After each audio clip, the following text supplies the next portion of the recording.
Hablemos un poco sobre Adam Smith. ¿Sabes quién fue él? Yo creo que él fue un filósofo. Sí, de hecho, Adam Smith fue un importante filósofo, pero principalmente es reconocido por ser un economista considerado como uno de los mayores exponentes de la economía clásica y también de la filosofía económica. Pero antes de continuar, aprendamos un poco más sobre él. ¿Recuerdas tú cuál es su origen? Sí, él nació en Escocia. Sí, precisamente ahí, en junio de 1723. Y aunque se sabe muy poco de su infancia, su historia se enfoca esencialmente en la de sus estudios y sus libros. Y a la edad de 27 años aproximadamente, trabajó como profesor ayudante y como conferencista de literatura y entre otras ramas. Y sabes también que para 1759 Adam Smith publicó su primer libro. ¿Tú recuerdas cuál era? Sí, la teoría de los sentimientos morales, donde habla sobre los fundamentos éticos, filosóficos, psicológicos y metodológicos. Exacto. Y también es importante tener en cuenta que Adam Smith no solo fue un importante economista, sino que de hecho en su tiempo la economía aún no se había desarrollado como una disciplina independiente. Así que sus intereses también estaban puestos en la filosofía política, la ética, la jurisprudencia, entre otras ramas.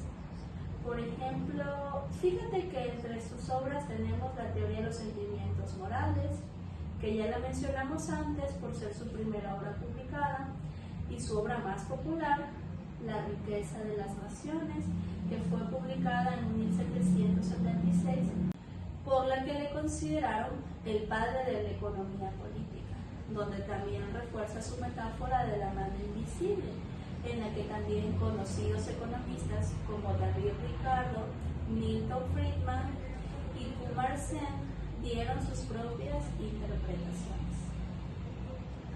Bueno, por otro lado, también tenemos sus aportes, por ejemplo, la diferenciación entre el valor de uso y el valor de cambio, el reconocimiento de la división del trabajo, entendido como la especialización de tareas para una reducción de costos de producción, la predicción de posibles conflictos entre dueños de fábrica y trabajadores mal asalariados, también la acumulación del capital como fuente para el óptimo desarrollo económico y por último la defensa del mercado competitivo como el mecanismo más eficiente de asignación de recursos.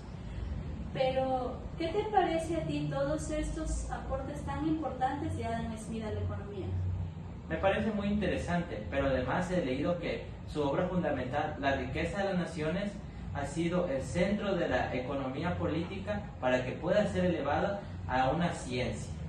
Sí, y a pesar de las diversas críticas que han obtenido sus obras, es imposible negar la gran influencia que han tenido sus teorías dentro de la economía moderna. De hecho, algunos estudios en el tema han afirmado que en sus aportes a la economía, Adam Smith fundó las bases del sistema capitalista, ya que fue el primero en analizar y redactar el orden básico de la economía que define al capitalismo.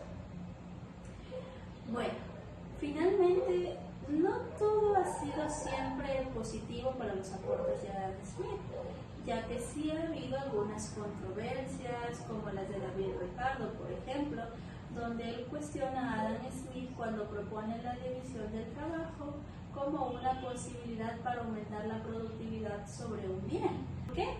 Bueno, porque este concepto hace referencia a que cada trabajador debe ocuparse de una única y específica labor dentro del ciclo de producción de un bien.